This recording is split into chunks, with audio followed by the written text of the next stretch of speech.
Halo, Assalamualaikum teman-teman semuanya. Kenalin, saya Vira Afriati. Saya akan mengenalkan diri sekaligus mengenalkan juga channel terbaru kami yang kita beri nama Teman Cerita. Nah, apa itu Teman Cerita dan bagaimana kami mendirikannya pada akhirnya akan kita simak berikut ini, dan mungkin selanjutnya akan ada juga kenalan dari teman saya yang kita sama-sama mencoba mendirikan channel ini bersama beberapa media sosialnya, ada Instagramnya dan ada juga fanspage di Facebooknya. Nah, oke, pertama sekali kalau yang pernah lihat YouTube saya juga punya channel sendiri gitu ya. Itu kebanyakan saya cerita tentang apa itu konseling dan bagaimana melaksanakan konseling yang ideal seharusnya, teknik-teknik dan sebelum macamnya. Nah, di sini saya akan lebih santai, dalam artian saya akan lebih bercerita tentang konseling yang asik gitu ya, konseling yang tidak hanya yang ditujukan gitu ya. Jadi konseling yang tidak, jadi channel ini tidak ditujukan untuk bagaimana mengkonselingi, tapi bagaimana kita nanti itu di sini lebih terbuka tentang berbagai hal. Kita akan cerita banyak hal, akan mengembangkan diri gitu ya. Nah, saya Vira Afriati adalah salah satu dosen sebenarnya di universitas negeri di kota ini gitu ya. Saya ngajar konseling dan pada akhirnya kami memutuskan kenapa kita perlu bikin channel Teman Cerita ini, karena menurut kita ada keresahan gitu ya dalam diri kita tentang kenapa sih banyak kejadian-kejadian atau banyak peristiwa-peristiwa saat ini mengganggu, kemudian tidak mendapatkan penanganan yang tepat gitu ya. Nah, kenapa orang banyak masalah sekarang? Kenapa orang kemudian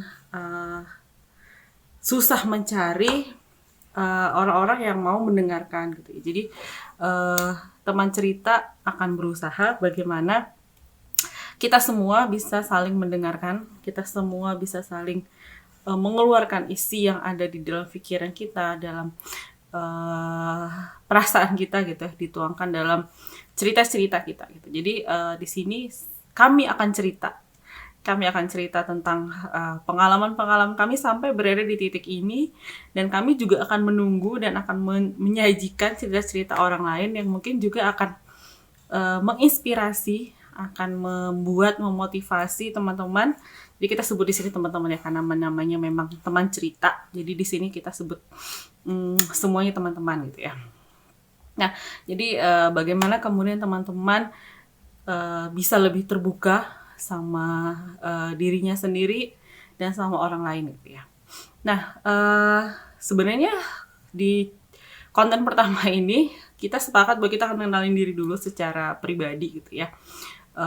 Baru mungkin di next gitu ya, konten selanjutnya kita akan memang membahas apa sih yang akan kita lakukan, apakah apa yang akan kita buat gitu ya. Tapi di sini lebih sebenarnya kita akan mengenalkan diri kita dulu, bagaimana kita sampai di sini gitu ya. Nah, saya itu mahasiswa S1, S2 dulu ya, itu semua bimbingan konseling, dan sekarang saya juga lagi ngambil S3 bimbingan dan konseling. Sebagai seorang, dan saya juga konselor gitu, jadi saya sudah menamatkan pendidikan konselor sebagai konselor gitu ya. Nah, tapi bagaimana saya seorang konselor ini ternyata mengalami kesulitan, bukan hanya kesulitan ya, tapi lebih kepada ketidakinginan untuk melakukan yang namanya konseling gitu ya. Kok gitu ya, kok bisa seorang konselor tidak mau konseling gitu ya. Nah, kemudian setelah kurang lebih dari 2012 terakhir saya sekolah gitu ya, saya 2011 saya tamat pendidikan profesi, itu sampai sekarang saya bisa dihitung gitu ya, berapa kali saya bersedia mengkonselingnya seorang klien. Sementara saya sendiri secara pribadi di kampus itu mengajar mata kuliah konseling gitu ya, bagaimana cara konseling, dan makanya kalau ada yang mengikuti YouTube saya yang pribadi itu saya bercerita bagaimana seharusnya konseling. Nah, tapi sementara saya sendiri sangat jarang mau melakukannya gitu ya. Pertama karena mungkin memang ada keterbatasan waktu, yang kedua mungkin juga karena ada sesuatu yang di diri saya sendiri yang salah gitu ya. Saya masuk konseling bukan karena saya mau jadi konselor dari awal, bahkan saya tidak tahu apa itu bimbingan konseling. Jadi dulu zaman saya itu masih guru BP namanya. Jadi guru BP saya itu yang kemudian saya tanda kutip bilang menjebak saya masuk ke BK gitu ya. Jadi nanti kita akan cerita juga bagaimana saya ini merasa saya ada korban dari guru BK, dari guru BP, ada termasuk korban yang berhasil gitu ya. Jadi kalau ada korban, biasa korbannya tidak berhasil. Cuman ini saya mau menunjukkan bahwa ada korban yang berhasil gitu ya. Nah, kalau ada yang jadi mahasiswa saya juga, mungkin juga pernah dengar cerita saya gitu ya. Bagaimana kemudian jebakan ini menjadi sesuatu yang akhirnya saya jalani dengan sangat baik, insya Allah sampai hari ini. Nah, di 2005 gitu, saya 2005 itu menyelesaikan pendidikan SMA.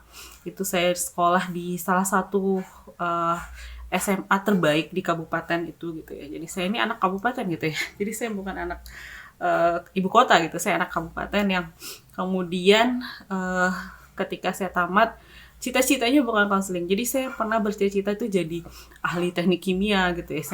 Saya mau masuk teknik kimia dulu. Saya pernah mendaftar di teknik industri gitu ya. Kemudian turun-turunnya saya pernah pengen jadi Jadi tidak ada sama sekali hubungan sama konseling gitu. Sampai di suatu hari di masa-masa akhir SMA, saya kebingungan mau kemana gitu ya. Sementara untuk masuk teknik itu karena perempuan dan lain-lain memang agak sedikit dibatasi gitu ya, dari segi mungkin keluarga dan lain-lain. Jadi sempat ada omongan gak usah lah teknik gitu ya. Jadi akhirnya walaupun saya sempat daftar di teknik industri, tapi kemudian tidak lulus gitu ya, tidak diterima. Kemudian sampai ada yang namanya dulu tuh PMDK, kalau sekarang ini masih seundangan gitu ya. Adalah pilihan-pilihan. Nah, pilihan itu salah satunya adalah di UNP namanya, Universitas Negeri Padang. Itu salah satu universitas terbaik yang saya ketahui gitu ya. Dan memang sampai sekarang universitas itu cukup terbaik, memang terbaik lah gitu ya. Nah, di sana saya daftar PMDK itu masih seundangan, itu dulu namanya PMDK. Jadi itu berdasarkan nilai rapor gitu ya.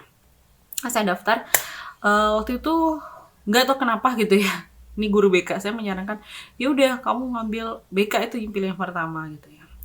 Ya lulus gitu ya dengan murni, dengan mulus gitu, kalau bahasa saya dengan mulus bahwa PMDK saya pilihan pertama saya adalah BK. Dan saya lulus. Menikmati tidak gitu ya. Pengen keluar iya, pengen tes lagi ketika sudah kuliah iya gitu ya. Jadi gimana rasanya kita berada di tempat yang menurut kita nggak cocok gitu ya. Kenapa? Karena saya ini termasuk introvert people gitu ya. Saya orang-orang introvert, saya orang yang tidak gampang bergaul, tidak gampang bisa bersosialisasi, tidak gampang deket sama orang gitu. Jadi bahkan itu sampai hari ini gitu ya. Dan itu memang saya gitu ya. Jadi kenalan saya itu tidak banyak gitu. Jadi teman saya tidak banyak gitu. Yang jadi teman itu benar-benar dekat gitu. Jadi saya yang seperti itu dimasukkan ke kuliah bimbingan konseling, di mana kita akan melayani orang, kita akan berinteraksi dengan orang, kita harus bisa berbicara, kita harus bisa berkomunikasi dengan baik gitu ya. Kita harus bisa ya konseling gitu ya. Kita bisa mendengarkan. Ya semua yang saya rasa itu bukan saya gitu ya. Jadi di tahun pertama saya pengen keluar gitu ya, pengen banget keluar. Jadi saya cerita singkatnya dulu, mungkin kali ini kita akan cerita panjang lebarnya gitu. Jadi saya pengen keluar, tapi kemudian ada sebuah perasaan orang tua saya bilang gini dulu, silakan kalau kamu mau tes lagi gitu ya, tahun berikutnya mau tes lagi nggak apa-apa. Cuman apakah tidak sayang gitu ya. Nah, saya itu sebagai tadi orang yang introvert, satu lagi dari diri saya yang saya ketahui itu saya orang yang perfeksionis gitu ya. Saya tidak mau sesuatu itu terlihat buruk gitu ya. Nah, walaupun saya tidak suka masuk prodi ini, saya tidak suka masuk jurusan ini, saya tidak suka berada di sini, yang saya inginkan adalah saya tetap yang terbaik gitu ya. Jadi saya nggak suka kalau saya dapat sesuatu itu jelek gitu ya. Jadi akhirnya ya udah gitu ya, walaupun saya tidak suka, saya belajar dengan sungguh-sungguh, saya ikuti dengan sungguh-sungguh sehingga nilai saya bagus gitu ya. Jadi di tahun pertama di semester 1 itu nilai saya bagus sekali bahan gitu ya. Kalau boleh dibilang itu ya nilai di atas 3,5 gitu di IPK pertama saya. Dan itu berlanjut gitu ya, berlanjut sampai saya selesai S1. Tapi apakah saya sudah nyaman di BK? Apakah saya kemudian sudah menikmati jadi mahasiswa BK? Masih belum gitu ya, masih tetap dalam posisi saya dalam artian, loh orang bisa di sana, orang bisa di situ. Gitu ya. Dan yang lebih mengganggu dulu adalah ketika saya di SMA, saya itu jurusan IPA ya. Saya jurusan IPA, nilai kimia saya itu nggak pernah lepas dari 9 gitu ya. Kemudian saya pernah ikut Olimpiade Matematika gitu ya. Dan itu semua tidak ada hubungannya sama BK ketika saya sudah kuliah, sehingga ya udah gitu, ini kenapa saya di sini gitu. Lanjut saya akhirnya tetap menjalani itu dengan baik, dalam artian ya saya menikmatinya saja gitu, menikmati entah itu suka atau tidak suka, karena tadi ya balik kepada saya orangnya yang tidak mau sesuatu terlihat gagal, tapi saya juga orang yang sebenarnya tidak terlalu menikmati duduk di sini. Akhirnya selesai di S1 ya, S1 selesai. Nanti cerita S1 kita ya, gimana saya melewati hari-hari di S1. Nah, selesai S1,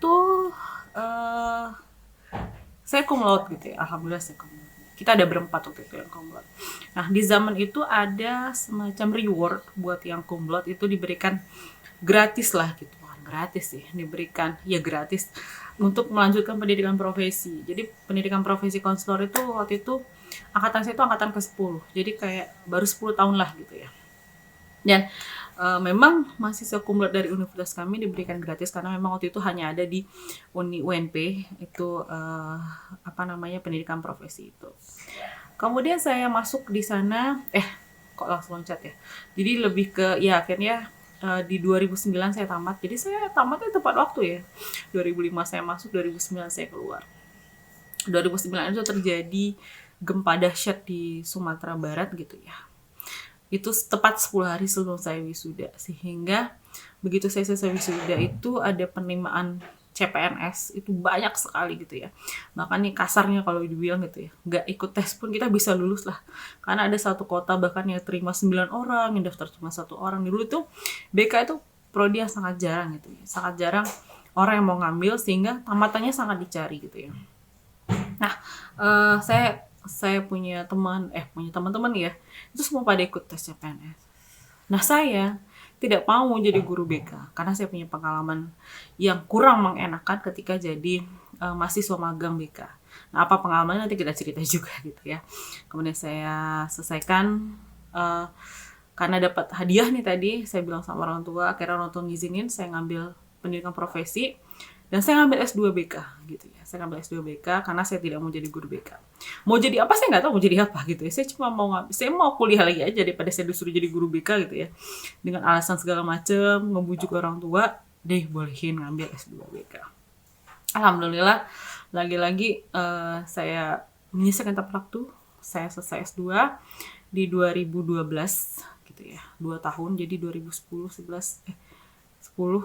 saya masuk 2010 ya, 10, 11, 12 tahun saya selesai. Alhamdulillah, kemudian saya diterima kerja gitu ya. Saya kerja jauh di Batam waktu itu ya, Kepulauan Riau. Nah, kenapa saya ke sana juga ada ceritanya. Nah, setelah S2 saya kerja di Batam.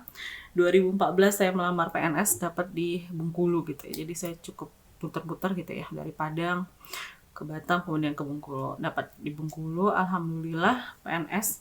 Walaupun saya juga tidak terlalu ingin waktu itu jadi PNS gitu. Jadi step yang saya lalui itu banyak step-step yang sebenarnya saya tidak terlalu ingin gitu ya. Nah, saya masuk di Universitas Bengkulu namanya.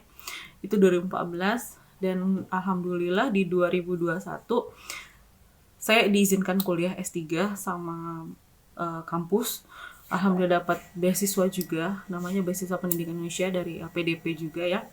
Itu saya dapat full cover. Nah, sekarang saya sedang menjalani pendidikan S3. Nah, itu singkatnya gitu ya. Tapi bagaimana sampai di titik saya bisa dapat S3, saya bisa dapat dosen di universitas negeri, saya bisa jadi PNS yang notabene banyak orang pengen jadi PNS sekarang gitu ya. Bagaimana kemudian saya bisa survive di tempat yang saya tidak sukai gitu ya. Nah, itulah akan banyak kita cerita.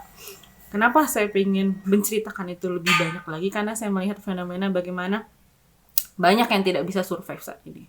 Banyak yang kemudian lari dari apa yang sedang dijalaninya. Banyak yang orang kemudian merasa tidak, oh saya tidak cocok, kemudian pergi, tapi tidak juga berhasil gitu. Jadi ada beberapa hal nanti yang akan kita bahas. Apakah memang, kalau kata dosen saya dulu, ada dua dalam menghadapi sesuatu itu ya. Jadi kalau nggak lawani, fight gitu ya, atau kamu fly katanya. Jadi kalau nggak kamu, ayo kita bertarung dengan keadaan ini, atau kita memang pergi dari keadaan ini. Jadi ada dua hal itu yang nanti juga akan kita cerita-cerita gitu ya. Jadi secara singkat itulah saya, kenapa saya sampai jadi konselor, kenapa kemudian saya pengen berbagi sama teman-teman di teman cerita. Dan tidak hanya cerita saya nanti, karena pasti akan bosen lihat saya, nanti ada cerita teman saya juga yang kita foundernya akun ini gitu ya, namanya Ibu Hermi Pasmawati. Nanti dia akan kenalan sendiri, akan lihat videonya sendiri di minggu berikutnya atau ya postingan selanjutnya gitu ya. Itu saja dari saya. Terima kasih. Assalamualaikum warahmatullahi wabarakatuh.